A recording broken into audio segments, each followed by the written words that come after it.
So the Denver Nuggets season has ended. Now look, we just watched the game 4 which the Nuggets pulled out and Jokic dropped 37 and he's been nothing but all-time great this playoffs. I mean, it's just the truth. 31 points a game, 11 rebounds a game, 5 assists per game. He's been great these playoffs, no doubt about it. But the Nuggets season has ended. Let's keep it a buck. The Nuggets are not coming back from 3-0. Maybe they take game 5 on the road in Golden State to make things a little bit interesting, but to me it's not happening. So today, I will talk to you about how the Nuggets can get back to contention like they were in 2020 and hopefully win a championship in the near future. When you have an all-time great player in Nikola Jokic, you try to capitalize off that. Some things that the Nuggets should do this offseason are just trying to maximize his Jokic's strengths and minimize his weaknesses. Let's get straight into the video. So there are 2 ways that the Denver Nuggets can approach things. The first one is just to run it back with the same core and the same roster, with the same flaws and the same mediocre role player play and the same mediocre depth play and the same okay but not amazing scoring in any other aspect that's not the big 3. Yeah, they could run that back. And in fact, I expect them to. I don't think they're going to do much this offseason. Tim Connelly just banks on this idea that just because Jamal Murray and Michael Porter Jr. aren't there, it's okay to lose. It's okay to get swept or gentlemen swept like we're going to get this year. He thinks it's okay. Now to me, do I think a core of Nikola Jokic, Jamal Murray, and Michael Porter Jr. can win an NBA championship? Well, only time could tell. But to me, not really. I mean, this league is based off of health.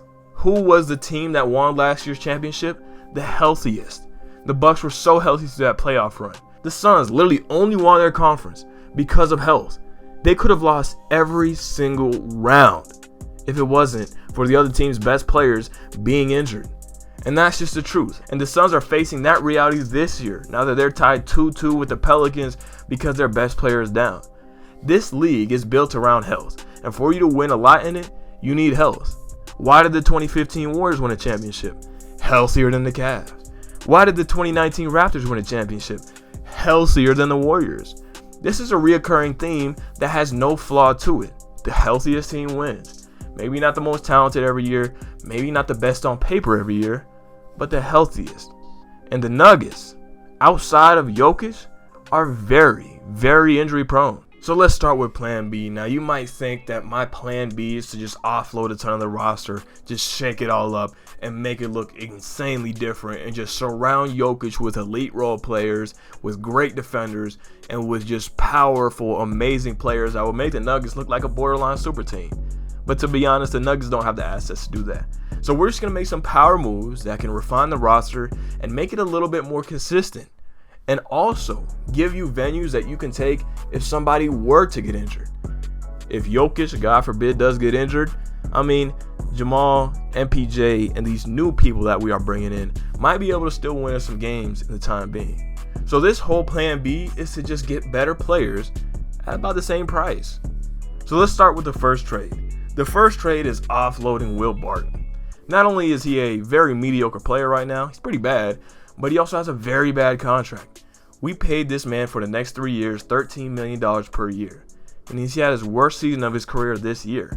Will Barton, Marcus Howard, and a second-round pick to the Rockets for Eric Gordon. Now look, Eric Gordon's contract a couple years ago was seen as God forbidden horrible. I mean, $20 million over the next 2 years is still a lot to commit to Eric Gordon. But we're doing about the same for Will Barton. So why wouldn't we do it to a better player, a more consistent one at that, a better scorer, a better passer, a better defender, just a better player in general? I mean, why would we shy away from that?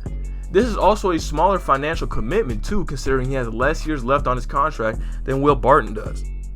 So, the Nuggets get Eric Gordon, a more refined role player, a more consistent scorer, and hell, on some nights he can give you 25. Something that Will Barton cannot do. Our next trade gets an amazing backup defensive big, one that Denver needs immensely. I want the Nuggets to trade for Jakob Poeltl, probably one of the best defenders in the league, and not even probably, he is one of the best defenders in the league.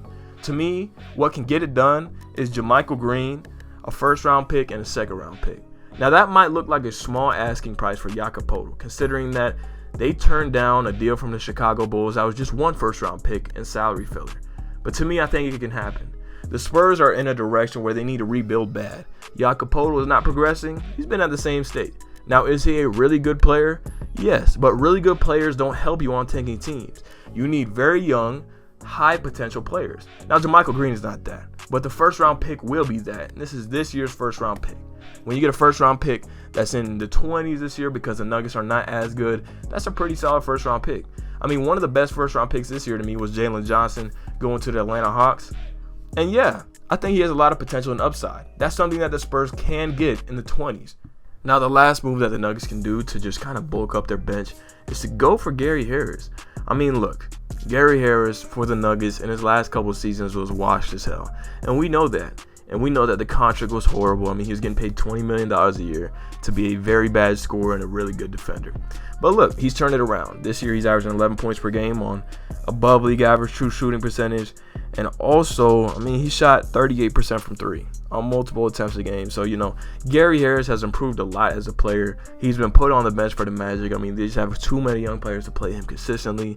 So, Gary Harris, if you were to offer him part of the mid-level exception or somewhat near most of it, as in like $6-7 million per year, I think you can get him back for a reasonable price. Gary Harris will bring you defense, a Nuggets team that definitely desperately needs it off the bench. And, you know, you need defense next to Bones Highland. Bones Highland is going to be your backup point guard next year, most likely.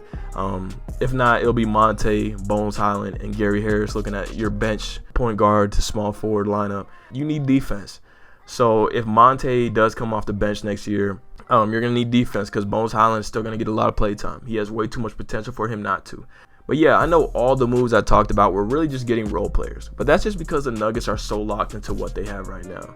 But anyway, make sure to leave a comment if you agree, if you disagree, if you think the Nuggets are not going to win much. But to me, the Nuggets can finish in next season while being a 3 seed in the West. They're completely healthy.